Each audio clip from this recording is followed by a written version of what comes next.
सबसे पहले तो योगेंद्र जी को बहुत बहुत धन्यवाद कि आज वो एग्री किए कि हमारे यहाँ आकर करके इस अनुबंध को हम लोगों ने साइन किया है, इस एमओयू को साइन किया है। इफको को ग्रामीण एरिया में किसानों के लिए किसी नाम का मुहताज नहीं है, सब कोई जानता है। जो भी खेती करता है वो इफको को न जानता हो ऐसा हो नहीं सकता। और इफको ऐसी संस्था है जो कृषि के सारे इनपुट्स को सप्लाई करती है, बीज को शायद छोड़कर। बीज भी करते हैं तो वो भी करते हैं। तो इसको हर भारतीय बीज सहकारी समिति का भी कुछ दायित्व दिया गया है, तो उससे भी बीज मिलेंगे। और अच्छी बात है कि ये कम्प्लीटली इंडिजिनस है, मेक इन इंडिया है, और इस सेक्टर में बहुत सारे विदेशी कंपनियां भी हैं। ये सक्सेसफुली उनसे कम्पीट कर रही है और किसानों को हेल्प कर रही है कई सालों, दशकों से। और मुझे गर्व है ये कहते हुए कि इसको हमारे कंपनी के ओनर भी एंड योगेंद्र जी हमारे बोर्ड के डायरेक्टर भी हैं, तो सीएससी को चलाने में भी इफको का और इनका मार्गदर्शन मिलता रहता है। तो जिस तरह से इफको ग्रामीण क्षेत्र में काम करता है, उस तरह से सीएससी भी ग्रामीण क्षेत्र में काम करता है। और जो भी ग्रामीण क्षेत्र में काम करते हैं उनके लिए कृषि से लगाव तो जरूरी है। इस तरह से इफको के साथ सीएससी पिछले कई सालों से काम कर रहा है, कई बिजनेस भी कर रहा है, लेकिन अभी तक बिजनेस कुछ एडहॉक वे में था। हमने कुछ एग्रीमेंट पास्ट में भी साइन किए थे और उसके साथ काम कर रहे थे, लेकिन हम लोग कोशिश ये कर रहे थे कि एक कॉम्प्रिहेंसिव बन जाए, जिसमें एक पूरा प्रोसेस बन जाए और जिसको हम फिर अपने बीएलई भाई बहनों के पास ले जाए और उनको बताएं कि इफको के साथ कैसे हर कृषि के हर क्षेत्र पे आप बिजनेस कर सकते हैं। तो गांव वालों को भी फायदा मिलेगा, किसानों को फायदा मिलेगा, बीएलई का इनकम बढ़ेगा। और इसमें अच्छी बात समय अच्छा इसलिए भी है कि पास्ट 1-1.5 साल से कई मंत्रालयों ने भी सीएससी को जिम्मेदारी दी है। जैसे मिनिस्ट्री ऑफ कोऑपरेशन ने दिया है कि पैक्स के साथ आप जुड़िए, पैक्स को सीएससी बनाइए, पैक्स को स्ट्रेंथन करिए, और हम लोग कर भी रहे हैं। इसी तरह एग्रीकल्चर मिनिस्ट्री ने भी अपने 10,000 एफपीओ के लिए सीएससी को इंगेज किया है कि उसकी वायबिलिटी और उसकी फंक्शनलिटी बढ़ाएं।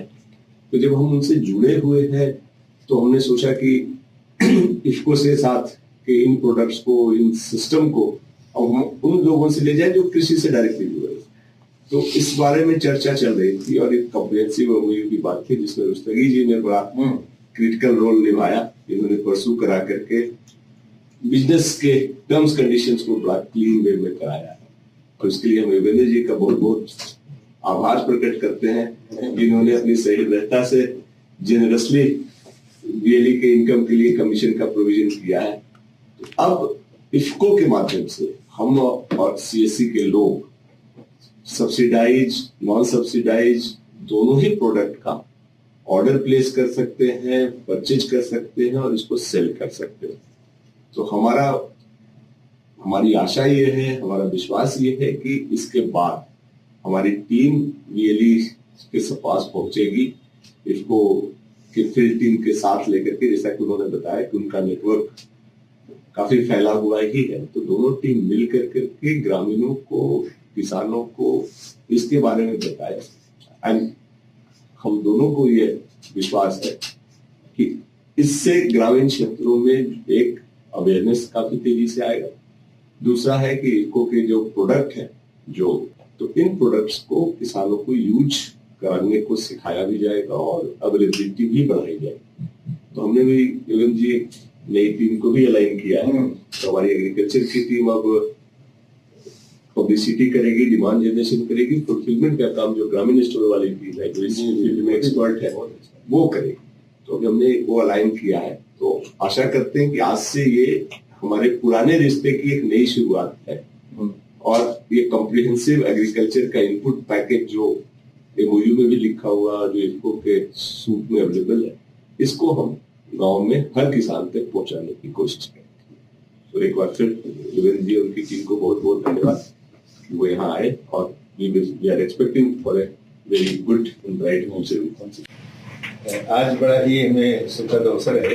मैं सीएससी के मुख्यालय में हूँ और आदरणीय प्रबंध निदेशक महोदय श्री संजय राकेश जी ने समय दिया और उन्होंने सहमति व्यक्त की कि हम लोग एक अनुबंध करके एग्रीमेंट एमओयू साइन करके आगे बढ़े।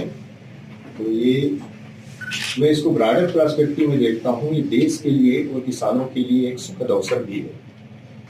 जब सीएससी जिसकी 6 लाख से ज्यादा गाँव में प्रेजेंस है, 6 लाख से ज्यादा लोग काम कर रहे हैं, हम लोग उनसे जुड़ रहे हैं और जुड़ करके एक विकास के नए कीर्तिमान स्थापित करने की आधारशिला रख रहे हैं। मैं इसको इस तरीके से देखता हूँ।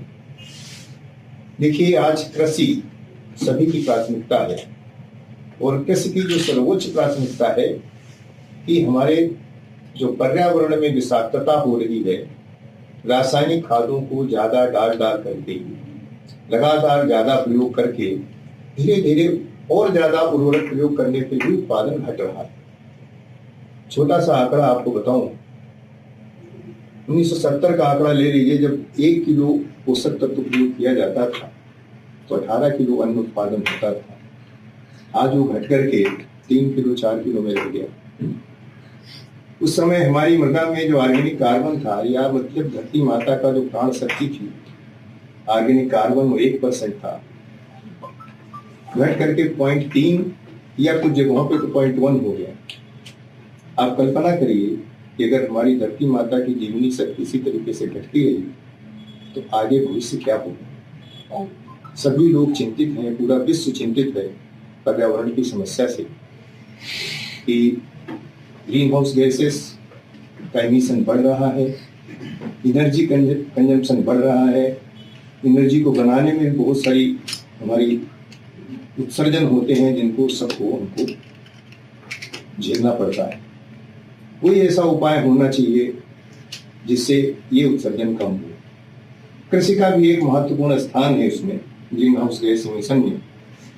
उस ग्रीन हाउस गैस इमिशन को कम करने के सारे उपाय हमारी संस्था इफ्को ने किए हैं और जहाँ पे हमने सबसे पहले एक सीवीड एक्सट्रैक्ट सागरिका बनाया, बहुत ही सस्ता, बहुत ही सुलभ और सबसे अधिक गुणवत्ता वाला उत्पाद है और स्वदेशी विधि से स्वदेशी वैज्ञानिकों ने इसको डिजाइन किया है। CSMCRI भावनगर के वैज्ञानिकों ने इसको डिजाइन किया है।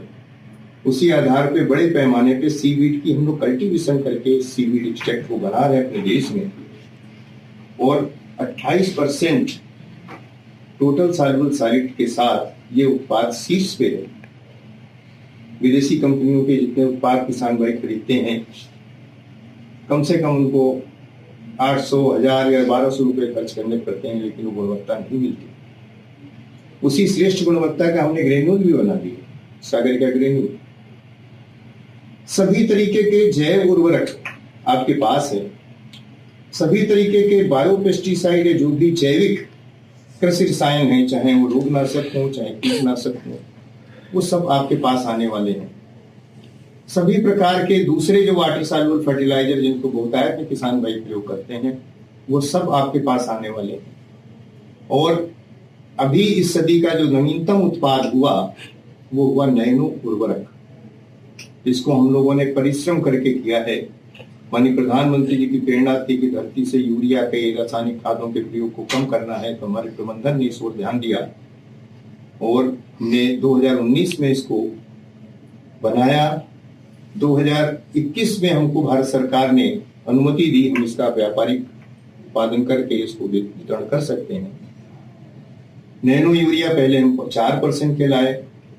किसान भाइयों की ये मांग थी कि इसको और थोड़ा सा प्रभावशाली करना चाहिए, तो हम उसी कीमत में आज 20% का नैनो यूरिया प्लस के नाम से बाटल देते हैं, जो बहुत आसानी से 1 बोरी यूरिया कम से कम रिप्लेस कर सकता है। यानी हम टॉप ड्रेसिंग का जितना भी यूरिया खर्च करते हैं खेत में, उसको सबको बाई कर सकते हैं और उससे अधिक उत्पादन, उससे अधिक गुणवत्ता वाले उत्पाद और रोग और कीड़ों का प्रकोप भी कम होगा। ऐसे लाभ हम प्राप्त कर सकते हैं और सबसे बड़ा लाभ होने वाला है पर्यावरण का। वो कैसे? जब 100 किलो यूरिया आप अप्लाई करते हो तो केवल कम से ज्यादा 15 किलो मिल सकता है नाइट्रोजन। जो 85 किलो भाग है वो या तो हमारी जमीन को प्रदूषित करता है, जमीन की जीवनी शक्ति को कम करता है, या हमारे पेयजल को प्रभावित करता है। नाइट्रेट नीचे लीच होता है, उससे पेयजल प्रभावित होता है। हमारे देश के बहुत सारे जनपदों में पेयजल में नाइट्रेट की मात्रा मानकों के विपरीत कई गुना ज्यादा है, यानी कई तरीके के जो रोग उत्पन्न हो रहे हैं पेट के या और नाइट्रेट का अधिक कंसंट्रेशन उसके लिए उत्तरदायी है। हम लोग दिल्ली में बैठे हुए हैं, कम से कम 2 महीने 2.5 महीने पर्यावरण की स्थिति आप देख रहे हैं। जो वायु में प्रदूषण होता है, ये जो 85 किलो बचता है वो क्या करता है, या तो वायु को प्रदूषित करता है, जल को प्रदूषित करता है, या हमारी भूमि को प्रदूषित करता है। आप डीएपी एनपीके डालते हो, फास्फेट और पोटाश तो 15-20% ही मिलता है। यानी एक तरह से देखा जाए इन सब समस्याओं का खात्मा है। अभी nano urea plus 20%, nano DAP 8 और 16, इसके बाद हम अभी एनपीके भी ले आए, उसका रखा हमने 20-10-10। वो अभी हमारे सरकार के पास विचाराधीन है। जब उसकी पंजीकरण हमारी हो जाएगी तो हम नैनो एनपीके भी किसान भाइयों को देंगे। नैनो जिंक भी हम ले आए हैं, 100 मिलीलीटर की बाटल ही पर्याप्त है। नैनो कापर भी ले आए हैं, वो भी 100 मिलीलीटर की बाटल ही पर्याप्त है। और जितना चाहिए 1 एकड़ में वो खाली 100 ml की एक बाटल का स्प्रे करके हम वो लाभ प्राप्त कर सकते हैं। केवल ये एक तरीके से मॉलिक्यूलर टेक्नोलॉजी, नैनो टेक्नोलॉजी है। आप बहुत सारी चीजों में अंतर देख सकते हैं। पहले आपका कंप्यूटर कितना बड़ा होता था, अब इसमें कंप्यूटर आ गया पूरा। नैनो टेक्नोलॉजी का कमाल है, छोटा होता जाता है, ज्यादा प्रभावशाली हो जाता है। वो एक अलग से तकनीक है जिसको समय समय पे आपको हम बताते रहेंगे। अब हमारे पास विस्तार से सभी आपके प्रश्नों के उत्तर भी मौजूद हैं नैनो तकनीक के आधार पर। और इनमें क्या खास बात है, मैं क्यों कह रहा हूं पर्यावरण के लिए अनुकूल है। इनमें अगर 500 मिलीलीटर का आप स्प्रे करते हैं, इसकी उपयोग क्षमता 95% के आसपास है। जब खेत फसल से आच्छादित हो, पौधों से आच्छादित हो, 35-40 दिन में एक स्प्रे कर दीजिए, 50-55 दिन में एक स्प्रे कर दीजिए। नैनो यूरिया, नैनो डीएपी और सागरिका मिला दीजिए तो सोने में सुहागा। 2 बार स्प्रे कर दीजिए, खेत में कोई खाद मत डालिए, उत्पादन नहीं घटेगा, इसकी हम गारंटी ले सकते हैं, बढ़ेगा ही बढ़ेगा। बेसल ड्रेसिंग में आप बहुत थोड़ी खाद डालिए, डीएपी एनपीके जो डालते हैं वो आधा कर दीजिए, चौथाई कर दीजिए, और यूरिया भी चाहे आधा चौथाई डाल सकते हैं, नहीं तो न डालिए। यूरिया थोड़ी सी डाल दीजिए 25% तो 50% डाल दीजिए डीएपी। आप आराम से बुआई करिए निश्चिंत होकर के, और चाहे तो आप हमारा सागरिका ग्रेन्यूल पहले बुआई के 10 किलो डाल दीजिए 1 एकड़ में, और जैव उर्वरक का उपयोग कर लेंगे तो जीवनी शक्ति को बढ़ाने में और अधिक सफलता होगी। इस तरीके से जितने उत्पाद हमने बनाए हैं, जितनी सेवाएं किसानों के लिए बनाई हैं, वो हम चाहते हैं कि सीएससी के प्रत्येक केंद्र से उपलब्ध हो, चाहे वो एफपीओ का हो, चाहे एफपीसी का हो, चाहे समिति का हो, चाहे स्वयं सीएससी का हो।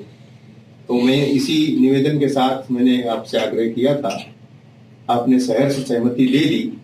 तो ये पर्यावरण हितैषी किसानों के लिए प्रत्येक दृष्टि से लाभप्रद जो उत्पाद हैं, जिनके अनेकों लाभ हैं, हम लोग समय समय पे जूम मीटिंग में या फिजिकल मीटिंग में आपको विस्तार से बताते रहेंगे। आज संक्षिप्त में मैं केवल इतना कहना चाहता हूँ कि ये मौका जो सीएससी के प्रबंध निदेशक महोदय ने दिया है वो हमारे लिए वाकई बहुत, मैं इनका आभारी हूँ। और बहुत ही अच्छे किसान हितैषी व्यक्ति हैं, और निश्चित रूप से ये भी कहीं गांव से ही आते हैं, किसी ग्रामीण क्षेत्र से ही हैं, तो ग्रामीण क्षेत्र की इनको समस्याएं से भी ये भली भांति अवगत हैं, और बहुत प्रशासनिक सेवा में वरिष्ठ पदों पे रहे हैं। तो इनका साथ मिलने से और आप लोगों का, सबका सीएससी के लोगों का साथ मिलने से हमारी ताकत एक एक करके 11 गुनी होगी, और हम निश्चित रूप से किसान भाइयों की और ग्रामीण जीवन की बेहतर सेवा कर सकेंगे। धन्यवाद।